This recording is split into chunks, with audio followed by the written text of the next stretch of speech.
नमस्कार दोस्तों, स्वागत है आपका एक बार फिर से प्रेम एकेडमी पे, जहां सफलता ही है हमारा लक्ष्य। तो दोस्तों हम लोग जुड़े हैं एक बार फिर से, मैं आपसे रूबरू हो रहा हूं एक नए सेशन के साथ में। हम पॉलिटी की ही बात करेंगे, आज भी राजव्यवस्था के बारे में ही डिस्कस करेंगे। तो अभी तक हमने जो है सारे जो विषय क्रमानुगत जो है सारी चीज़ों को जो है पढ़ा है। अब उसके बाद में हम जब संविधान की प्रस्तावना की बात करते हैं, क्योंकि संविधान की प्रस्तावना एक ऐसा परिचय पत्र है जो है संविधान का, कि जिससे संविधान का उद्देश्य, उसके कार्य, इन सब चीज़ों के बारे में, उसके लागू होने की तिथि, आज चीज़ों के बारे में हमको ज्ञान हो जाता है। तो आज हम जो चर्चा हमारा रहेगा, जिस बात पे हम जो है चर्चा करेंगे, वो हमारे रहेगी संविधान की प्रस्तावना। तो संविधान की प्रस्तावना दोस्तों हम आज टॉपिक शुरू कर रहे हैं और आज ही इसको ख़त्म कर देंगे। छोटा सा वीडियो होगा और मैं आशा करता हूँ कि मैं आपका पूरा कॉन्सेप्ट क्लियर कर पाऊंगा। तो चलिए देर ना करते हुए शुरू करते हैं अपना टॉपिक, संविधान की प्रस्तावना। तो देखिए दोस्तों, संविधान की प्रस्तावना को शुरू करने से पहले मैं कुछ अहम मुद्दे हैं, कुछ अहम जो है सुप्रीम कोर्ट के जस्टिस हैं, उनके बारे में बात कर लेता हूं। जो उनके द्वारा एक जो है न्यायिक प्रक्रिया हुई, उसमें जो उन्होंने जो है निर्णय दिए, उन निर्णयों के बाद बात कर लेते हैं। तो देखिए दोस्तों, 1960 में क्या हुआ, एक वेरुवाड़ी वाद होता है। वेरुवाड़ी वाद का जो ऐतिहासिक पृष्ठभूमि मैं आपको बता दूं, वेरुवाड़ी वाद संबंधित है आपका भारत और पाकिस्तान के बंटवारे से। देखिए, जब भारत और पाकिस्तान का बंटवारा हुआ तो कुछ ऐसा हुआ कि किसी ऐसे सदस्य को बुलाया गया जो ना भारत के भौगोलिक स्थिति के बारे में जानता हो और ना ही पाकिस्तान की भौगोलिक स्थिति के बारे में जानता हो। तो उसने किसको बुलाया गया? सर रेडक्लिफ को। तो सर रेडक्लिफ ने क्या किया, अपने ऑफिस में बैठकर कलम घुमाई और एक लाइन खींच दी। थानों के हिसाब से जो है क्या दो देश जो है भारत का बंटवारा कर दिया। अब वो थानों के हिसाब से क्या, एक बेरुवाड़ी थाना था, तो वो वहां का ये मुद्दा था बेरुवाड़ी वाद। तो ये बेरुवाड़ी वाद वर्सेस यूनियन ऑफ इंडिया का जो मुकदमा था 1960 का, उसमें जो है जो न्यायपालिका ने क्या कहा कि जो है प्रस्तावना क्या है, संविधान का भाग नहीं है। पहली बात तो यही, संविधान में जो प्रस्तावना है वो संविधान का भाग नहीं है। तो बेरुवाड़ी वाद में क्या हुआ, ये आपको ध्यान रखना है। बेरुवाड़ी वाद 1960 में हुआ। कब? 1960 में। इसमें इन्होंने न्यायालय ने क्या स्पष्ट किया, कहा कि जो प्रस्तावना है वो क्या, संविधान का भाग नहीं है। फिर दोस्तों इसके ठीक 13 साल बाद एक और जो है वाद होता है, उसके बारे में भी हम चर्चा कर लेते हैं। वो कौन सा था? Kesavananda Bharati versus union of India. तो ठीक 13 साल बाद, यानी कि कब? 1973 में ये वाद आया। और यहां क्या कहा न्यायालय ने? सीधे यू टर्न लिया और कहा क्या कि संविधान में जो प्रस्तावना है वो संविधान का भाग है। क्या कहा? संविधान का भाग है। तो इनके अनुसार क्या, प्रस्तावना क्या थी? संविधान का भाग है। प्रस्तावना संविधान का भाग है। तो ये दो बातें हम लोगों ने यहां स्पष्ट कर ली। एक और मामला आया था SR Bommai versus union of India का। किसका? SR Bommai versus union of India का। यूनियन ऑफ इंडिया का ये कब आता है आपका? 1994 में। इसमें क्या कहा न्यायालय ने? इसमें कहा कि जो प्रस्तावना है संविधान की, वो संविधान का आधारभूत संरचना है। वो क्या है? आधारभूत संरचना है। प्रस्तावना संविधान की आधारभूत संरचना है। क्या है? आधारभूत संरचना है। तो ये जो एसआर बॉम्बई थे, ये सीएम थे जो आपके कहाँ के, केरला के में भी। तो ये वहां का था कि जो है इनके साथी ने जो है वो क्या, एक विधायक ने कि जो है एक अलग कर लिया, अपने आप को अलग सरकार बना ली, तो उसकी वजह से इनकी बहुमत की सरकार गिर जाती है। तो ये कुछ मामला था, उसमें जो है प्रस्तावना को जो है संविधान, वो जो न्यायालय ने क्या कहा कि प्रस्तावना मूलभूत संरचना है किसकी, संविधान की। तो इन तीनों वादों के बारे में हमने चर्चा कर ली। तो अब जब हम सब दो यहाँ पे एक सवाल उठता है कि आखिर जो भारत के संविधान की जो प्रस्तावना है उसके कार्य क्या हैं, आखिर उस संविधान की प्रस्तावना को देखने से हमें कौन कौन सी बातें हैं जो स्पष्ट हो जाती हैं। तो इस बारे में भी हमको चर्चा आज करनी होगी। तो हम अब अगली बात क्या देखेंगे कि संविधान की जो प्रस्तावना है उसके कार्य क्या हैं, उसके कार्य क्या हैं। तो संविधान की प्रस्तावना के कार्य क्या हैं? पहली बात तो इसको देखने से कौन कौन सी 3 बातें स्पष्ट हो जाती हैं, उन बातों को हम चर्चा कर लेते हैं। तो कार्य क्या क्या है, उन बातों पे हम चर्चा कर लेते हैं। तो पहला क्या है, संविधान का उद्देश्य क्या है, ये संविधान की प्रस्तावना से स्पष्ट हो जाता है। क्या संविधान का उद्देश्य, संविधान का उद्देश्य। देखिए दोस्तों, मैंने आपको बताया था कि जो संविधान की प्रस्तावना है ये किसके बेस पे है, ये जो उद्देश्य प्रस्ताव आया था आपका पंडित जवाहरलाल नेहरू के द्वारा, उसके आधार पर जो है संविधान की प्रस्तावना बनाई गई। तो ये संविधान का उद्देश्य क्या है, ये बात हमको कहां से क्लियर हो जाती है, संविधान की प्रस्तावना को देखने से। तो संविधान के उद्देश्य क्या क्या है, न्याय, समता, स्वतंत्रता और बंधुत्व, ये कुछ उद्देश्य हैं संविधान के। दूसरी बात, कानून तथा संविधान का विस्तार। दूसरी, कानून तथा संविधान का विस्तार, संविधान का विस्तार। तो 2 बातें तो ये स्पष्ट हो गई। और तीसरी बात जो महत्वपूर्ण है वो क्या संविधान की प्रस्तावना से स्पष्ट होती है, संविधान लागू होने की तिथि। क्या लागू होने की तिथि, लागू होने की तिथि। तो आपको मैंने बताया था संविधान कब लागू हुआ, 26 नवंबर 1949 को। कब? 26 नवंबर 1949 को। तो इन 3 बातों पे हम लोगों ने चर्चा कर ली। देखिए, जो एक संविधान के जो है एक विशेषज्ञ थे, एक विधि विशेषज्ञ थे, N.A. पालकी वाला ने प्रस्तावना को क्या कहा, प्रस्तावना को कहा कि ये संविधान का परिचय पत्र है। N.A. पालकी वाला जो एक न्यायविद थे, जो संवैधानिक जो है वो विशेषज्ञ थे, तो उन्होंने क्या कहा कि संविधान में जो प्रस्तावना है वो संविधान का क्या है, परिचय पत्र है। तो ये बात भी आपको ध्यान रखना कि ये बात किसने बोली थी। ये जो छोटी छोटी सी बातें होती हैं ये बहुत महत्वपूर्ण होती हैं कि कब किसने किसके बारे में क्या बोल दिया। तो इस बात को भी आप ध्यान रखिएगा। तो हमने इसके संविधान की प्रस्तावना के कार्यों के बारे में चर्चा कर ली। अब दोस्तों यहाँ पे एक सवाल उठता है कि आखिर संविधान की जो प्रस्तावना है, जो संविधान है भारत का, उसका स्रोत क्या है, उसका स्रोत क्या है। तो देखिए दोस्तों, जो हम संविधान की पहली लाइन पढ़ते हैं तो शुरुआत कहां से होती है, हम भारत के लोग, we the people of India. तो संविधान का जो स्रोत है, जो प्रस्तावना का जो स्रोत है वो क्या है, भारत की जनता प्रमुख है। क्या स्रोत क्या है, भारत की जनता प्रमुख है या जनता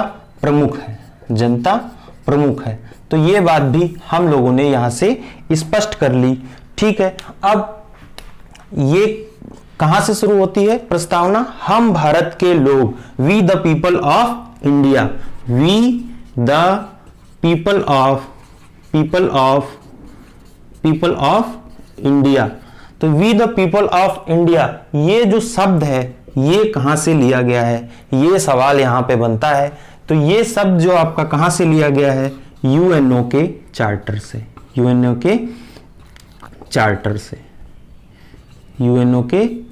से। तो ये 2 बातें भी हम लोगों ने यहां पे स्पष्ट कर ली।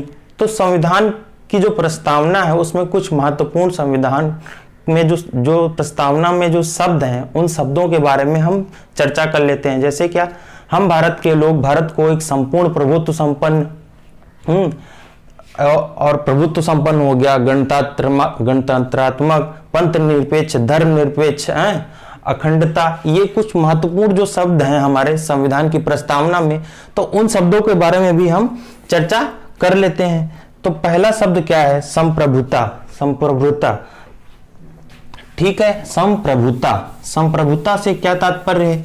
संप्रभुता से क्या तात्पर्य है? इसका संप्रभुता से सिंपल बात है कि भारत ना ही किसी अन्य देश पे निर्भर है, ठीक है, ना ही किसी अन्य देश का डोमिनियन है। ये बात आपको ध्यान रखिए, ना ही किसी देश पर निर्भर है और ना ही किसी भी देश का डोमिनियन है। ये अपने जो है आंतरिक और बाह्य मामलों के निस्तारण के लिए स्वतंत्र है। ये क्या हो गया? संप्रभुता हमने डिस्कस कर लिया। क्या? संप्रभुता। संप्रभुता, तो ये बात आपको ध्यान रखनी होगी क्या, कि संप्रभुता से मतलब क्या, कि भारत ना ही किसी अन्य देश पर निर्भर है और ना ही किसी अन्य देश का डोमिनियन है।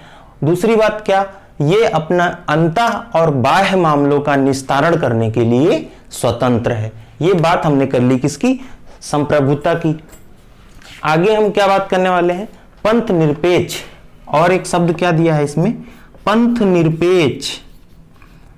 पंथ निरपेक्ष क्या, कि जो सरकार होगी वो पंथ निरपेक्ष होगी, सभी धर्मों का आदर करेगी, सम्मान करेगी, किसी भी एक पर्टिकुलर धर्म को बढ़ावा नहीं देगी, ठीक है। तो सभी धर्मों को साथ लेकर चलने वाली सरकार का निर्माण करना, ये प्रस्तावना का उद्देश्य था। सरकार के लिए सारे पंथ एक जैसे होंगे, सरकार के सारे पंथ एक जैसे होंगे। तो पंथ निरपेक्ष जो है, पंथ निरपेक्ष, एक शब्द और था धर्मनिरपेक्ष। धर्मनिरपेक्ष, धर्मनिरपेक्ष, और एक तीसरा शब्द और कौन सा था? अखंडता। अखंडता।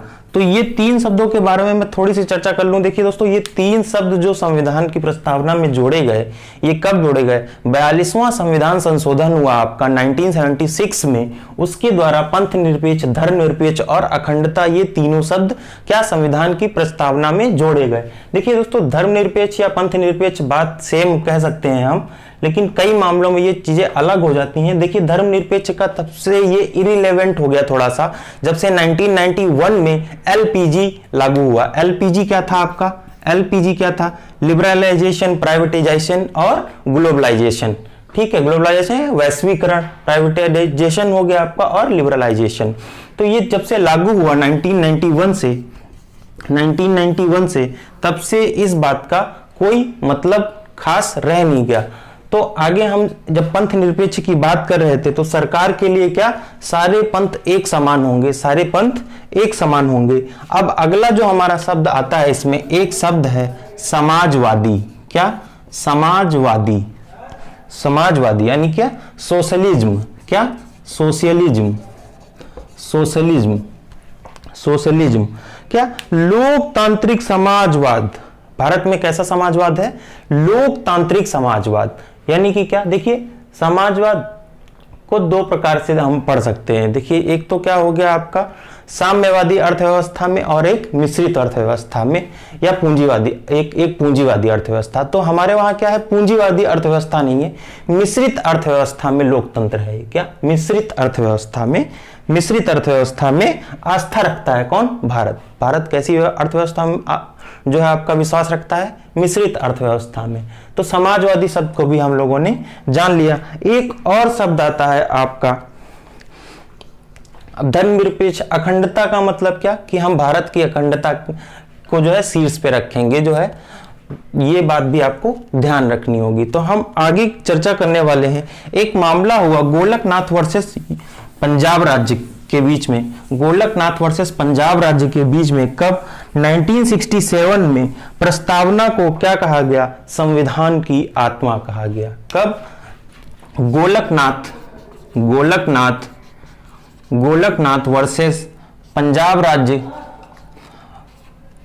Punjab state Punjab state.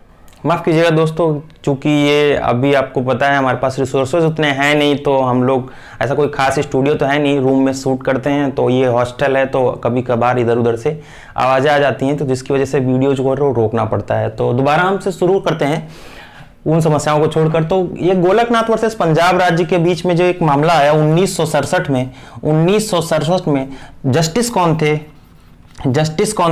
Justice Hidayatullah ने क्या कहा कि जो संविधान की जो प्रस्तावना है वो क्या है? संविधान की आत्मा है। प्रस्तावना क्या है? प्रस्तावना संविधान की आत्मा। प्रस्तावना संविधान की क्या है? आत्मा। संविधान की आत्मा है। तो ये बात इन्होंने कब? गोलकनाथ वर्सेस पंजाब राज्य के जो है वाद में ये बात इन्होंने जस्टिस हिदायतुल्लाह ने स्पष्ट की। तो ये इतनी सारी बातें हम लोगों ने चर्चा कर ली। इन सभी बातों पे जब हम लोग चर्चा कर ली तो आगे एक और जब हम बात करते हैं लोकतांत्रिक एक शब्द है जो है आपकी प्रस्तावना में, उस शब्द के बारे में भी हम चर्चा कर लेते हैं, क्योंकि हमने आपको बताया कि हम जो मुख्य शब्द हैं जो हमारी प्रस्तावना में, उन शब्दों के बारे में हम चर्चा कर रहे हैं। तो देखिए दोस्तों, प्रस्तावना आपके जो है बोर्ड पे लेफ्ट साइड में आपको दिखेगी, आप वहां से नोट डाउन, रीड या पढ़ सकते हैं या लिख सकते हैं उसको। तो इधर मैं लिख रहा हूं। तो लोकतंत्र क्या था आपका? लोकतंत्र के बारे में अगर हम बात करें, लोकतंत्र क्या होता है? देखिए दोस्तों, दो तरीके से बात हम कर सकते हैं।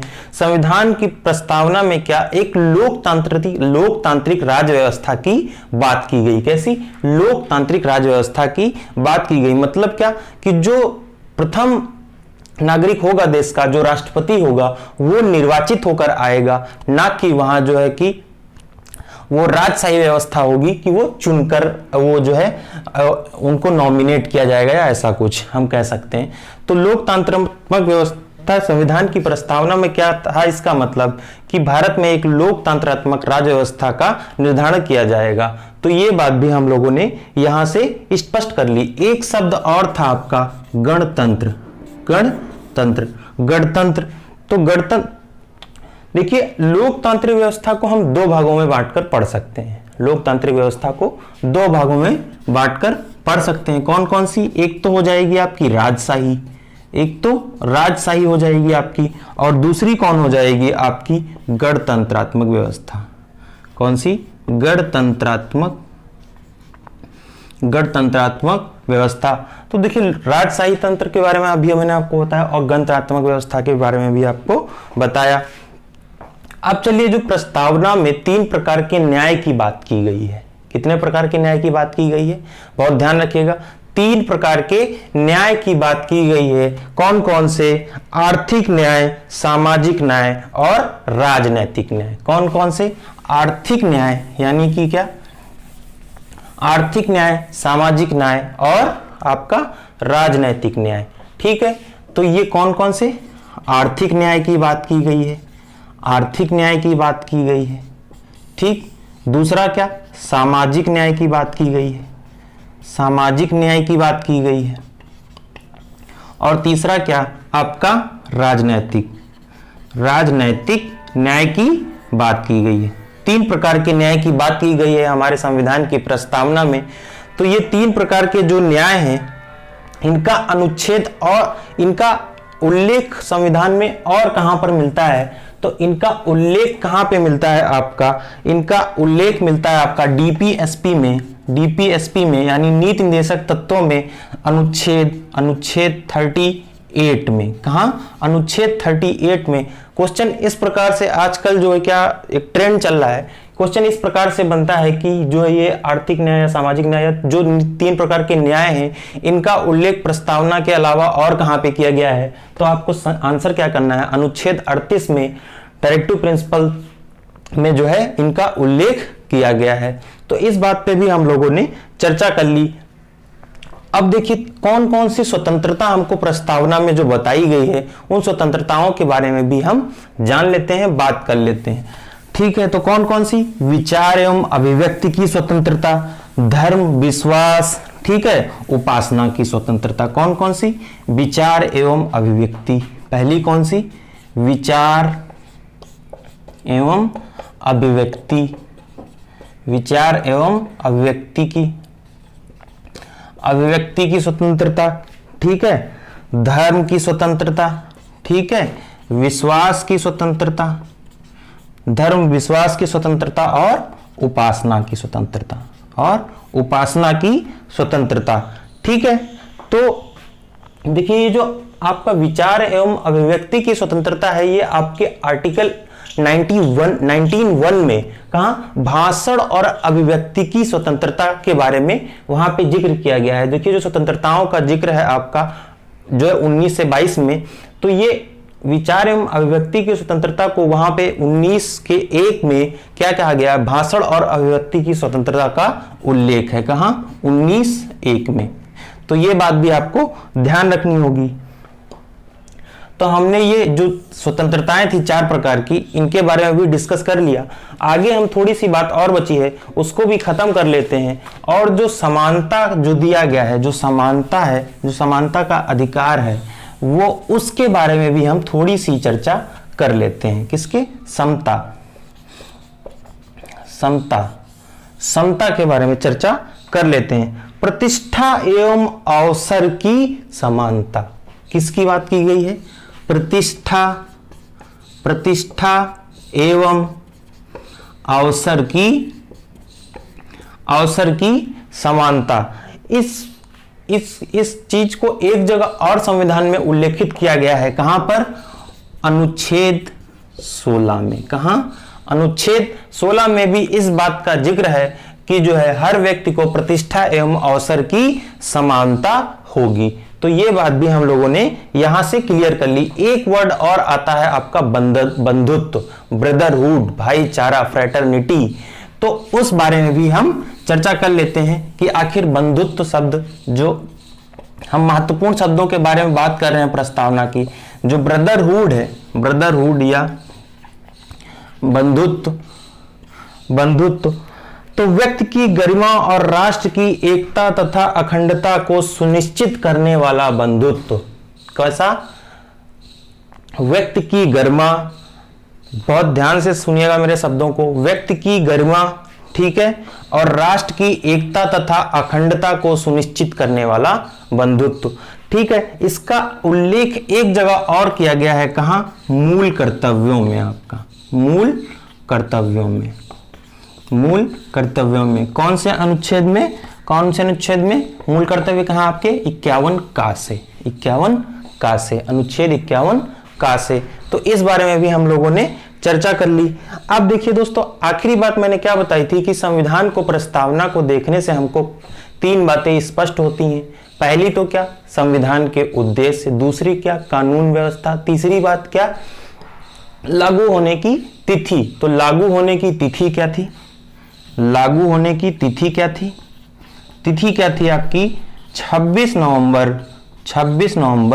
1946। 26 नवंबर 1949। 26 नवंबर 1949 को क्या कहा गया? आखिरी लाइन आप जब सब प्रस्तावना की पढ़ेंगे तो वहां पे क्या लिखा हुआ है कि एतद द्वारा 26 नवंबर 1949 को हम संविधान को अंगीकृत, अधिनियमित और आत्मअर्पित करते हैं। क्या करते हैं? अंगीकृत, अधिनियमित और आत्मअर्पित करते हैं। अंगीकृत का मतलब क्या होता है?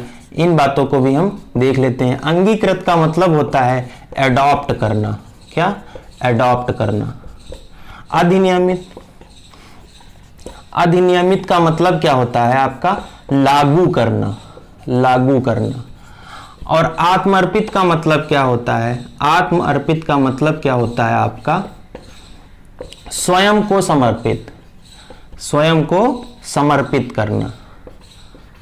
समर्पित करना। तो ये बात भी हम लोगों ने समाप्त कर ली। तो देखिए दोस्तों, जो हमने जब लागू करने की तिथि बताई तो 26 नवंबर जो है 1949 को आर्टिकल 398 में इस बात का जिक्र है कि 16 अनुच्छेद जब कब आपके लागू हो गए? 26 नवंबर 1949 को। तो बाकी अनुच्छेद आखिर फिर कब लागू होते हैं? बाकी अनुच्छेद आपके लागू होते हैं 26 जनवरी 1950 से। कितने? 395 आर्टिकल्स जो है लागू हो जाते हैं। ठीक है। संविधान का जो एक 42वां संविधान संशोधन था, 42वां कॉन्स्टिट्यूशन अमेंडमेंट था, जो आपका कॉन्स्टिट्यूशन अमेंडमेंट था आपका 1976 का, इसको हम लोग क्या मिनी कॉन्स्टिट्यूशन की संज्ञा देते हैं, मिनी कॉन्स्टिट्यूशन की संज्ञा देते हैं, क्योंकि इस अमेंडमेंट के अंतर्गत संविधान में सबसे ज्यादा संशोधन अभी तक किए गए हैं। तो दोस्तों, आज हमने जो संविधान की प्रस्तावना के बारे में विधिवत चर्चा कर ली। मैं आशा करता हूं कि आपको ये वीडियो पसंद आया होगा, और अगर वीडियो पसंद आता है तो वीडियो पे जो लाइक बटन है उसको दबाना ना भूलें, हमारे चैनल को सब्सक्राइब कर लें और बेल आइकन को ऑल नोटिफिकेशंस को ऑन कर दें, जिससे हमारे सारे अपडेट्स जो है आपको मिलते रहें। तो जुड़े रहिए दोस्तों प्रेम एकेडमी के साथ में। मिलते हैं अगली वीडियो में। धन्यवाद।